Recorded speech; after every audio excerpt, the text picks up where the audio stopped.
Good morning students. इससे पहले हमने बात की थी पुरुषार्थ के प्रकार की, जिसमें आपने देखा कि पुरुषार्थ व्यक्ति के विभिन्न कर्तव्यों को प्राप्त करने का एक तरीका है और किस तरह से व्यक्ति अपने जीवन को जीते हुए अपने मोक्ष के लिए प्रयास करता है। इसी में हम आज बात करेंगे पुरुषार्थ का समाजशास्त्रीय महत्व क्या है, यानी कि समाज के लिए किस तरह से पुरुषार्थ व्यवस्था उपयोगी है। डॉक्टर कपाड़िया कहते हैं कि आश्रम व्यवस्था में पुरुषार्थ के सिद्धांत की पूर्ण अभिव्यक्ति होती है। आश्रम व्यवस्था हम आगे पढ़ेंगे। वैसे आप सभी जानते हैं कि 4 प्रकार के आश्रम होते हैं: ब्रह्मचर्य आश्रम, गृहस्थ आश्रम, वानप्रस्थ आश्रम और संन्यास आश्रम।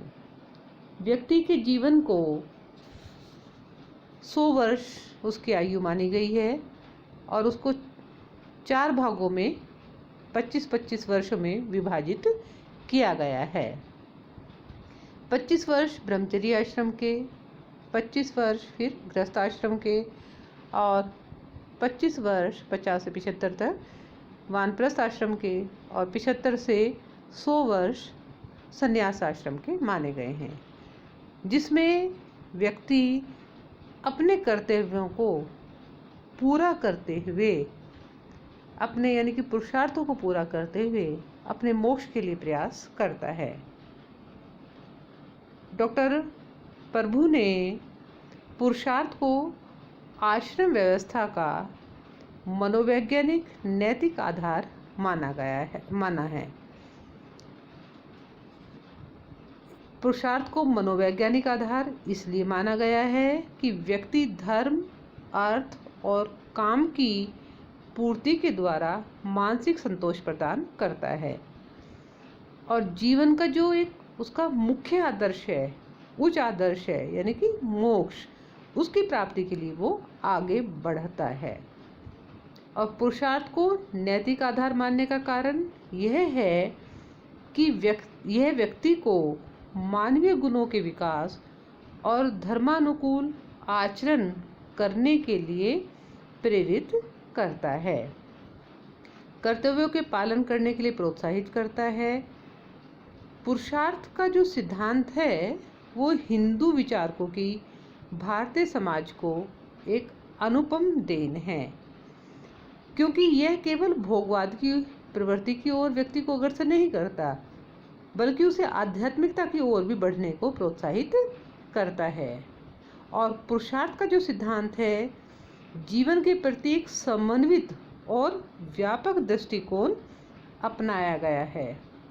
यदि व्यक्ति केवल अर्थ और काम में डूबा रहे तो उसमें और पशु में कोई अंतर नहीं होगा, क्योंकि ये व्यक्ति को ये बताता है कि व्यक्ति किस तरह से अपनी इच्छाओं की पूर्ति करता हुआ और मोक्ष को प्राप्त करेगा, कैसे जीवन के कर्तव्यों को पूरा करेगा, अपनी आवश्यकताओं के साथ साथ अन्य लोगों की आवश्यकताओं को भी पूरा करने का दायित्व उसके ऊपर छोड़ा गया है।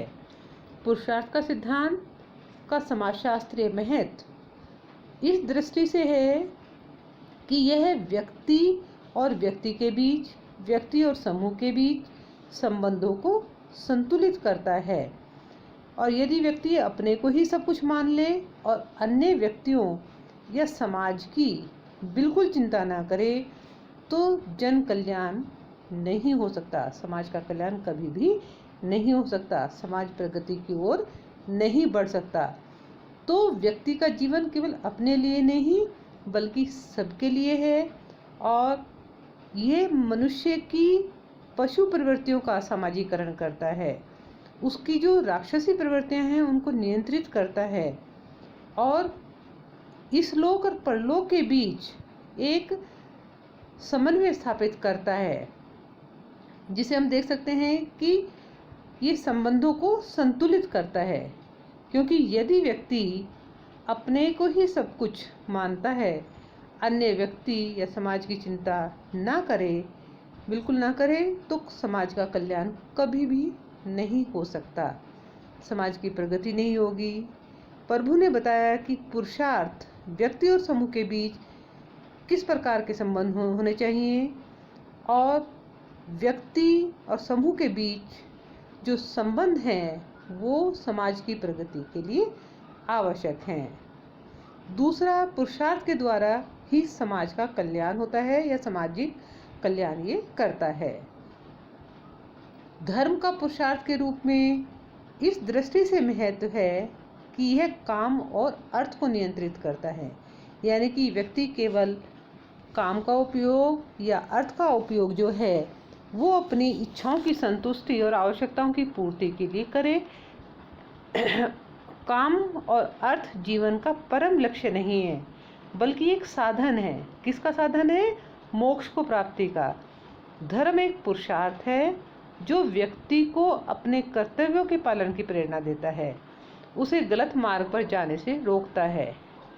यह अनुचित तरीके से धन कमाने, काम इच्छाओं की पूर्ति पर नियंत्रण लगाने और सामाजिक दृष्टि से पुरुषार्थ का महत्व यह है कि सभी के कल्याण का आदर्श प्रस्तुत करता है, यानी कि एक तरह से व्यक्ति को नियंत्रित जीवन जीने के लिए, नैतिक जीवन जीने के लिए प्रेरित करता है।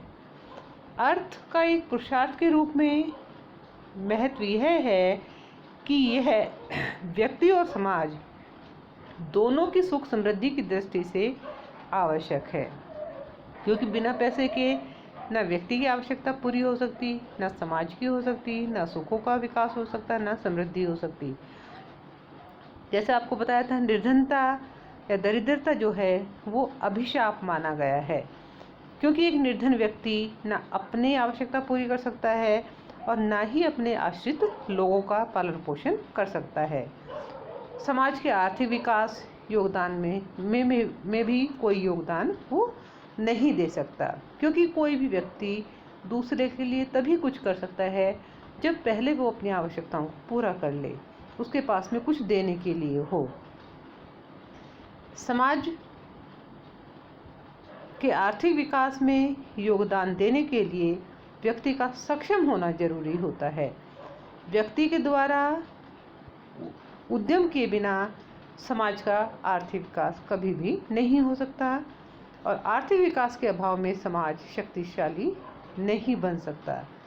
यही कारण है कि गृहस्थ के लिए अर्थ को एक पुरुषार्थ के रूप में एक जीवन का लक्ष्य माना गया है, लेकिन अर्थ को धर्म के अधीन रखा गया है, यानी कि केवल धन कमाना ही पर्याप्त नहीं है, नैतिक तरीके से और उसका उपयोग सही ढंग से किया जाए ताकि इसका उपार्जन और उपभोग उचित तरीके से हो सके।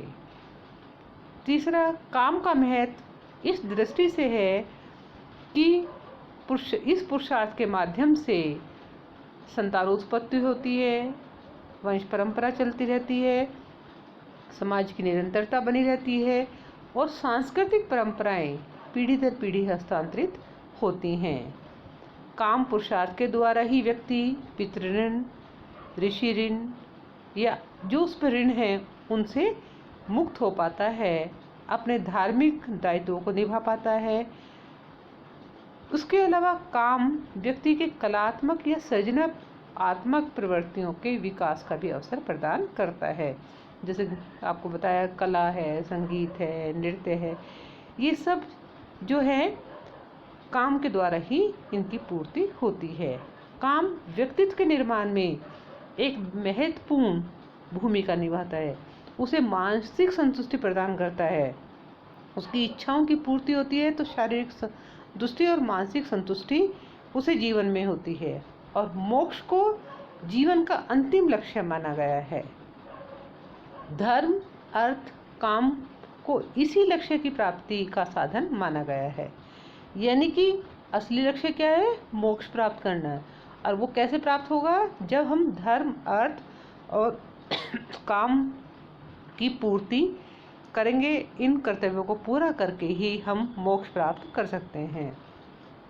इस संबंध में व्यक्ति को अपने दायित्वों के प्रति उदासीन होने को नहीं कहा गया है, बल्कि ये उसे आदेश दिया गया है कि सब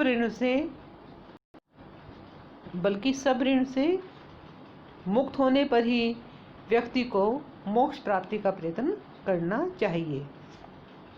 इस पुरुषार्थ में व्यक्ति को मानवीय गुणों के विकास, अपने को परम ब्रह्म में लीन होने की प्रेरणा देता है।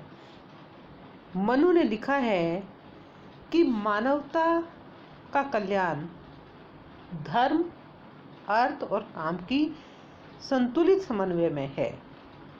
यानी कि इनका अति उपयोग नहीं, बल्कि एक संतुलित इनका उपयोग किया जाए और इनके संतुलित समन्वय में ही मानव का कल्याण है।